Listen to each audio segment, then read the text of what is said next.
Bonjour tout le monde, j'espère que je vous trouve dans une forme extraordinaire, peu importe où vous êtes dans cette belle francophonie à l'échelle mondiale.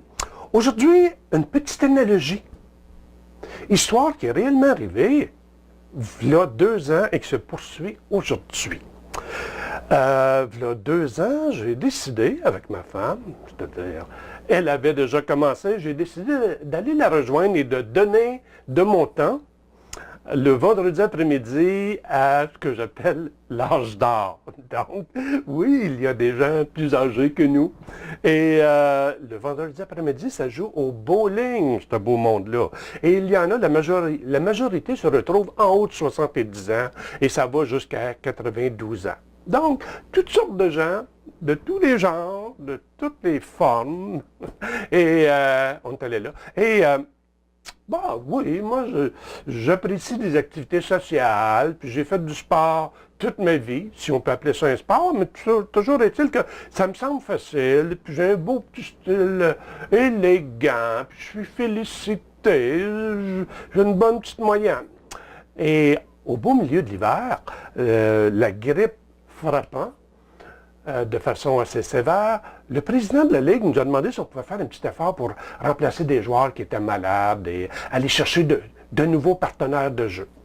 Donc, on en a parlé à un bon ami, appelons-le Ken. Il demeure dans le domaine, là où on est, on a dit Ken, bowling, avec nous autres le vendredi après-midi, là, ça ne te plairait pas de venir joindre ça?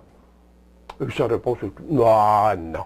Ça, c'est un sport de vieux, ça. Quand je serai plus vieux, et pourtant, Ken a déjà 70 ans, fait de l'embonpoint, a à peu près un 25 kilos de trop minimum tout le tour de lui. Il a mal aux genoux, il a mal dans le dos, et il nous rajoute, quand j'étais plus jeune, j'ai déjà joué à ça au bowling, mais c'était au gros ski. Ça, moi, c'est du sport. Juste de lever la boule, là, ben, vos petites boules, vos petites quilles, là, non, non. Ah, ben, OK. Je transfère ça à chacune de nos entreprises. Est-ce qu'on aurait dû se mettre à pleurer, Suzanne et moi, parce qu'un de nos bons amis à qui nous offrons quelque chose nous dit non? Non. Plutôt, dans les journées qui ont suivi, on s'est dit, hey, peut-être qu'on ne lui a pas offert ça sous le bon angle. On l'a recontacté, on lui a offert une tasse de café, et puis en parlant, on s'est dit, Ken, t'es rendu maintenant en permanence dans notre région. Ken venait de perdre sa compagne de vie, ce qui faisait que plutôt que de passer 2 semaines ou 3 par mois au centre-ville urbain, il était constamment avec nous dans la nature. On s'est dit, le vendredi après-midi, là, on a 2, 3, 4 personnes qu'on aimerait te présenter avec qui tu vas t'entendre. Ça va te prendre des nouveaux partenaires de golf pour l'été prochain, vu que tu vis à plein temps chez nous. Tu veux pas être encabané. Ça a beau être beau, nos belles Laurentides, là, mais tu veux pas rester dans ton logis, là, 24 heures par jour, 7 jours par semaine. Il y a des gens que tu vas aimer, là. Ça te prend une vie sociale et ça peut commencer là. Bah, pourquoi pas? Si on repetisse l'histoire, on a voyagé ensemble le vendredi après-midi suivant. Il est venu participer, donc on l'a placé dans une équipe où on savait que les gens étaient sympathiques. A-t-il aimé ça? Non. Du haut de ses 6 pieds, il s'est trouvé, du moins dans sa tête à lui, l'enfant pauvre du groupe. Il n'a pas joué au-dessus de 80 dans aucune de ses parties. Donc, quand les gens ont demandé, puis est-ce que tu penses revenir la semaine prochaine, sa première réponse était, je vais y penser. Mais on savait bien que non, l'expérience n'avait pas été valorisante pour lui. Sauf que, sur le chemin du retour, il nous a quand même partagé que ça avait été le fun au moins, même indépendamment du bowling, ça avait été le fun, le genre d'encouragement qu'il avait eu, même s'il ne performait pas, de temps en temps, il passait proche d'une quille et à son retour, les gens lui faisaient un high five, des félicitations, il a bien aimé une certaine Janine, il a trouvé Jacques, Serge très sympathique, et chose qu'on ne savait pas, c'est qu'il avait retenu le nom de 2 personnes de qui on avait dit à leur propos qu'ils étaient d'anciens joueurs de bowling professionnels et qu'à temps partiel, ils trouvaient très plaisant de donner des leçons à ceux qui voulaient s'améliorer. Et dans la semaine qui a suivi, à notre insu, il a pris contact avec un de ces 2 instructeurs-là et il est allé suivre un cours. C'est plaisant, là. Tu n'es pas comparé à personne. Tu es seul avec lui et un bon instructeur te prend là où tu es, pas là où tu devrais être. Il est conscient que ce monsieur-là a mal aux genoux, a mal au dos, donc il ne peut pas jouer avec un style penché, avec la belle jambe glissante. Là. Non. Et il a même coupé ses enjambées pour qu'il fasse simplement 3 à 4 petits pas. Il lui a demandé de se concentrer simplement à faire aller son bras très droit. Assez que Ken se dit, bon, ben, OK.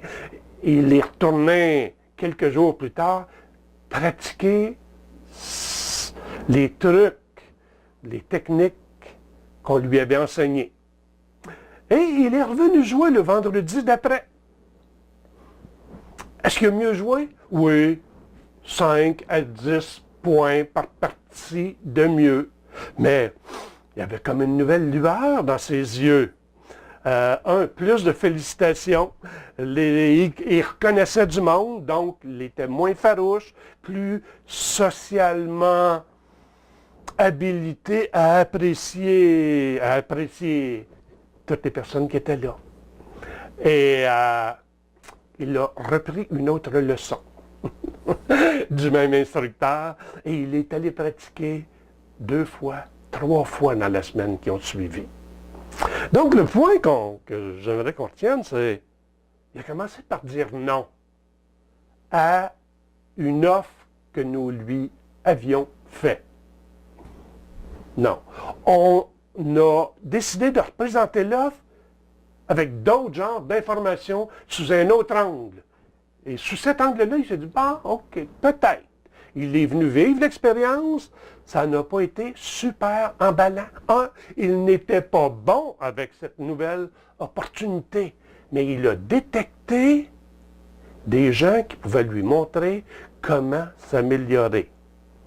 Dans les 2-3 semaines qui ont suivi, son estime personnelle s'est mise à réaugmenter parce qu'il sentait qu'il avançait. Nous sommes 2 ans plus tard. Est-ce que Ken aime le bowling? Il joue 5 à 6 fois par semaine. Il a continué dans la ligue du vendredi après-midi.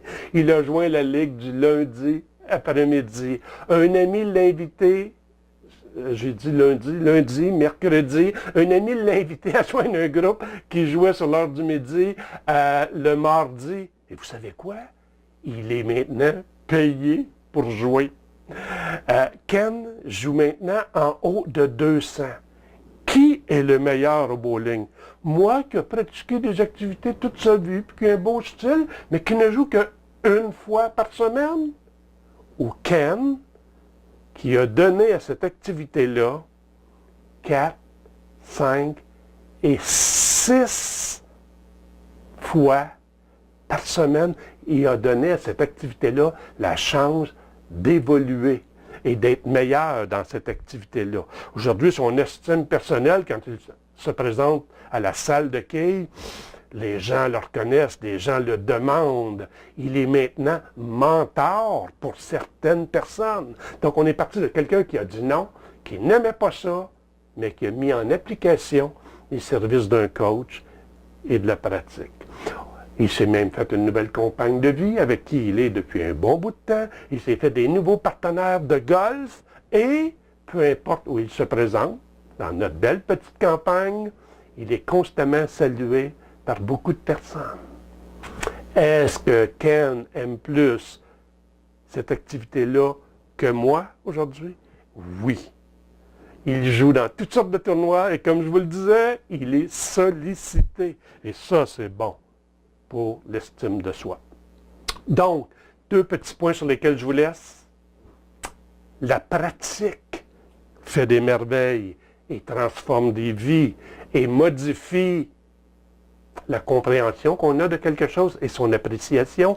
Et 2, il se peut que des fois, nous présentions quelque chose, une opportunité à quelqu'un, mais dans un mauvais angle. Donc, on va apprendre très prochainement la technique FORM, F-O-R-M, pour en savoir de plus en plus de la part de notre prospect et savoir surtout sous quel angle lui parler de l'opportunité qu'on veut lui offrir. Ici Bernard Galland, fondateur de l'Académie MLM, et si vous n'êtes pas au courant déjà, faites-vous parler par ceux qui vous ont présenté cette vidéo du programme qui commence incessamment, 60 jours pour toujours. Tout comme pour Ken, moi je suis prête, je veux vous donner tous les trucs, faire de la pratique pendant les 60 premières journées de votre nouvelle carrière à temps partiel pour qu'elle devienne une activité d'abondance. Peut-être êtes-vous déjà impliqué depuis un bon bout de temps. On peut changer l'angle, mais avec des nouveaux trucs, des nouvelles pratiques à la saveur d'aujourd'hui. Donc, moi, je vous laisse en vous disant que ce que tu cherches, te cherche. Donc, souriez à tous et à toutes parce que ceux et celles que vous cherchez, vous cherchent. Moi, j'ai confiance en vous. Ciao!